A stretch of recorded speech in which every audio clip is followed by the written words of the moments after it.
emotional integrity haibadi nungi oiba pukchel manaba chatminaba wakhalama na amagi khana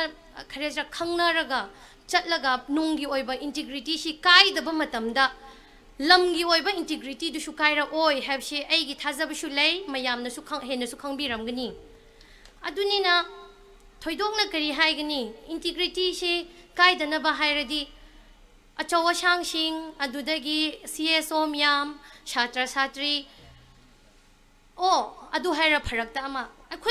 akhoi si punde hen haibadu nangna kari khangbra haye khangbagi haibani ko punbadu udabagi aidi punbiyo hen request tawrubani ba adu mana haye pulle hena nangna kari khange pulle hena ngarang reply piye adu gidamakta oza dubu yam harawe khupak chu phubige moi pun khre haye ko adu gidamakta yam harawe moina pun madune aina pambashi adu pun khradi manipur bu kanana lakchaba ngamdoino ba pun khre haye adu pullo yam nungaire aduga thoidok pa hai ningai shu leite ngasi di noi theng shu theng khre hojik si noi gi program atok tok shu paikhat ningai yam leye ai gi oina aroi bada hayo hairadi manipur gi oiba integrity si kai ta ningai lemina ningai herdi emotional integrity si hana sagat pa emotional nungi oiba chatmina ba nungi oiba lemina ba nungsina ba gi mingda ai hakna salam tauzeri lengbira iba akhoi daista phamba mi degi hena audience phamba singshine hena wabane adunina daista phamba mi singda honor utringai da akhoi gi mangda phambiriba khuding makpu wana nungsa chana phamma khangbagi khanga tabibagi damakta ikai khumnaba uchari aduga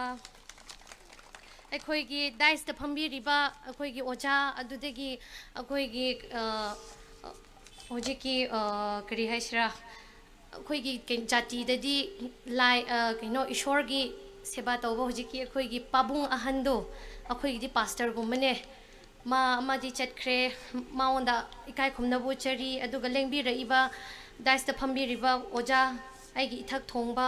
hei singhraba miyamonda aina ikai khumna bu chari aroibada shinba langbi riba Senior Citizen Welfare Association SCWA bo aingonda shingma achaba matam noi miyamga unaba tanja pibiba adudagi lamdamasi aidi irong shinga shina ahanmani irong dagidi aigi iche hoi aduga family gumna leminaba imong shu leye adubo ai shuklak laktabne adu ngasi asida tanja lawraga ai lakti lakhre aduga shingba tanja si pibagi damakta hairiba organizer committee honda aina yamna ikai khumnaba uchari aina hainingbadi haidringai da ama haige bangarang sin ahing da ko nupa ama respected haige haibadi aigi dharma na aina ningba aigi dharma na mi ama bo haithiyo haina tambi da banena aigi dharma de na de adungba tambi da banena respected saramana aishubo rongmai nupi kabui nupi hen mention tawbirakpa indigenous oiba wafam gi matung inna indigenous ki phi masak khangbiyo haina ai hana haijaninge ai shi tangkhul community ni ai kabuina te aina hojik shetliba ai gi phijol ase akhoi gi tangkhulonda foray kashan haina kawbani asi se aina hojik mayam gi mamangda aina haibishi ma shu ta shunu haina haibani mi jati shugyaw yaw daba mi du pallaga mana ngangbudu mi jati du nungai roiba ngang shu aigi jati da ngango haina haining bako mana ngang budu aigi shu phaningai oramgani adudagi aina hena singningai shu oramgani hena haininge maramdi mana ngangba matamda kabui amasung rongmai gi matang da mana ngarangange ado ching da leikraba akhoi gi zalengrong group ki kangu shi ching da leibongondana rongmai haina kowe aduga tampakta 87 village leye adungondana kabui ani she rongmai phuru radi kabui tholakani kabui phura di rongmai du tholakani habsi oja du na ju khangbi shanu aduka ngasai akhoi gi kreshta pabung adudagi ma hujiki akhoi gi lining ba hujiki shorning ba pabung ahan ba the speech pi giba mana yam pendana हाइबदी every हुजिकांसी social media की platform states की platform public platform दा अनमन हाइबसी अखोय निंगोल मचानी N याम लावेबा लाउनिंगा Laub नतेब नोइदो ज्ञान ताशनु हैन मयाम दु लाउबनेबा अदुगो ओन्ना तैनाना ऐदी अखोयदी मयाम बै मचानी ऐनसु ए नुंसिनाना मणिपुर की integrity कायमिनारोइसे हैन ऐना नुंसिनासे हाइरुबा ऐओंदा फावबा लाउरक्पांदा अदु ऐदी नोक्सु नोकनिंगमने हाइबदी मियोइबसे ऐना सुं खनबदा होजिकसे अखोय सात्रासु याम लेरे मोइना तुंगी युम्बी रोल ओइगदौबने अदुनिना ऐना हाइनिंगबदी लाइरिक लाइसु तंबा मतमदा हयेंवाय अचौसांग ओइगरा लेरिबा ईश्वरना सेमख्रबा मी खुदिंगमकसे ऐ इसाना ऐने हैबसि खनगनु हबा आई हैबसिना पृथ्वी मांगहनमनिको आई हैबसि याम खनबा हेनमलबा लुचिंगबा अमो ओइगे हेरदि ऐ हैबसि थादोकपिगदौबा वी हैबसि खनगदौबा आई ऐना ngangbसिना चुम्मी ऐना ngangbसिना नोइना चुम्मी ऐना हैबसिना चटकदौबनी हैबा वखलोन लेरगदी मणिपुर की ऐना मणिपुर मचा ओइरबनिना पृथ्वी मयामोंदा कोनछल ngangbदी ऐ मतिक सुचादे मणिपुर फावबा पुलप पुलगा nganगनिंगाय फावबा मतिक चादबगी मोंग अमा लेबनिना ऐना हाइनिंगबदी ऐ हैबा वखलोनसि मयामना थादोकपिबा असिदि लेरिबा अखोयगी धर्म खुदिंगमक्ता लेये हैबा मियोइबना ऐ हैबसे असिना मीसि नोइना मांगहनबनिना ऐ हैबा वखलसे लेपीबा ऐ हैबा वखल हैबसि भाब तादबा लेरंगनी शकाकपा मीदो ऐ मंगाइरे हैना अदुम अफाउ सारगा ऐना ngangbसि चुम्मनी हैना हैबा मीसिंग अदुदगी ऐना ngangbसिना तौगनी हैबसे कुरानदसु इदे बाइबलदसु इदे अदुदगी अखोयगी मैतेसिंगी पुयादसु इरममोय हैना ऐ थाजैये अखोयगी धर्मना मीना nganगबा मतमदा खुमो इथक थोंबसिंगदा बेबार तवो हैना खुमो हैना तंबीरमदे बेबार तवो हैना तंबीबनेना ngaranggi ojadubu ngangningashu ei tangkhul palla ngangbiyo rongmeida ngangbignu moi suk yaw daba mi ngonda ngangoradi oja du shu khara mi na saugni sauningashu ei bungangu tangkhul da chaininga ga chayo ei adum nangi social media do view yamningai adum yenge asima haininge aduga integrity gi haiba wafam hayo haradi अखोइसी land की लम की ओइबा करी की ओइबा integrity land की ओइबा इंटीग्रिटी कायबा यारोय हैबसी लम की इंटीग्रिटी मणिपुर की इंटीग्रिटी सी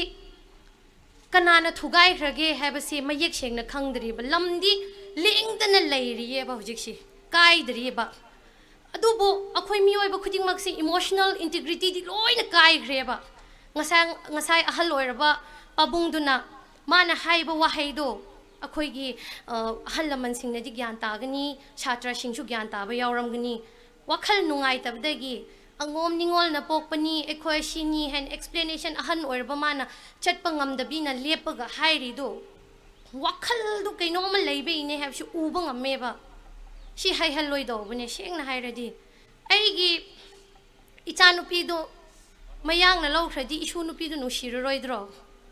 इचानुपी की मचादुदी खितंगने नुसिगनी मरमदे ऐगी इचानुपीना पोकपनेना मपादु मयांग ओइरसो नुसिबनेबा अदुंबा होजिकसे अदुंबे वखलसे ऐना हाइबदी खतना चैनाबा तौररोइसे अखोइ अमाना अमाने थिदबिना पुन्ना आइडिया ऑफ मणिपुर की मतंगसिदा पुन्ना लेमिनसे हैना हाइबदा नुंगाइतबा मिसु म्याम लेये लेसुनु मागिसु वखल अमा लेरमगनी हैना ऐ खल्ले ngarangsi ai khallebako asida irongda lamdaida ai se kari wa ngangrako wa shungang mal shungang pham leitre hena khanba khanna social facebook si su kana ba ma leye scroll si sum taw dor le ringai sida oja duna akhoi gi yamna honorable respected oja duna wa ngang si ai tabane ba adu gi ai no phare hayeng gi ai gi topic phange hena ai lakpane yam harau re hebe tare याम थागत पाहे बतारे माउंदा अखोई emotional integrity हाइबदी नुंगी ओइबा पुक्चेल मानबा चटमिनबा वखल अमना अमगी खन्ना खरेजा खंगनारगा चटलगा नुंगी ओइबा इंटीग्रिटी सी काइदबा मतमदा lamgi oiba integrity du shukaira oi habshi aigi thajabashu lei mayamna su khang hena su khangbiramgani adunina thoidokna kari haigani integrity she kaidana ba hairadi achawa shangsing adudagi CSO myam shatra satri o adu haira pharakta ama akhoi si punde hen haibadu nangna kari khangbra haye khangbagi haibani ko punbadu udabagi aidi punbiyo hena request tawrubani ba adu mana haye pulle hena nangna kari khange pulle hena ngarang reply piye adu gidamakta oza dubu yam harawe khupak chu phubige moi pun khre haye ko adu gidamakta yam harawe moina punbadu ne aina pambashi adu pun khradi manipur bu kanana lakchaba ngamdoino ba pun khre haye adu pullo yam nungaire aduga thoidok pa hai ningai shu leite ngasi di noi theng shu theng khre hojik si noi gi program atok tok shu paikhat ningai yam leye ai gi oina aroi bada hayo hairadi manipur gi oiba integrity si kai da ningai lemina ningai herdi emotional integrity si hana sagat pa emotional nungi oiba chatminaba nungi oiba leminaba nungsinaba pukchel nungsinaba si hanna leikraba matungda di integrity si mapan gi su mathak gi su manung su noi nak su kai roi haba asi ai hai ninge aduga ai gi si hujik si ai si pung manga da go noi aphau saye su khanbi gno ba ai gi ichanu pi su na ba aduga ai gi ichanu pi si chahi mari khak ta ngai ri adu ichanu pi khara naye adu de gi pung manga si da akhoi gi ahan jing na meeting ama su ko bne ba chatre di adu no samu ka aphau saye herakni adu ni na moi gi chu haiphet chatke hena khanbei damak ta aina organizer committee da ayon da wangang ayon da khara hana ngang han bio hena moina aina request or moi shu harau na yare aina washi sang na hairaga ten na wahaya ma haibaga value do noina taninga ga taradi aigi aten badu da noina hena value do leina taradi losan biradi aduna shu hena value leigani hena ai thajaye ahamada ain hairam badu ne dharma chen ma mioi ba khoidi ai haiba wakhal si thadok piyo luchingba ma oige heradi ai haiba wakhal si thadok piyo adui mathakta manipur gi integrity kai ba yaroi have si nung gi oiba emotional integrity si hana kai da ningai mayam changa ga hotna minasi aduga ingna chikna aphaba manipur ama oiminasi haina haininge aduga hujiki shinlangi ba organizer committee senior citizen welfare association bushu yam thagatle aingonda mafam si desu tanja su pibiba mayam gasu unaba phanghan bibagi damakta moi bushu hainingai leitana thagatle hayeng wai matam amada amuka lakke aduda khoi phasana thengna she hairaga aina ngang khiba sakhiba khuding makta awat pa leirasu akhoi pumna mapu sembiba mapugi maming da ngak pigani haina thajaye shi hairaga losinjarage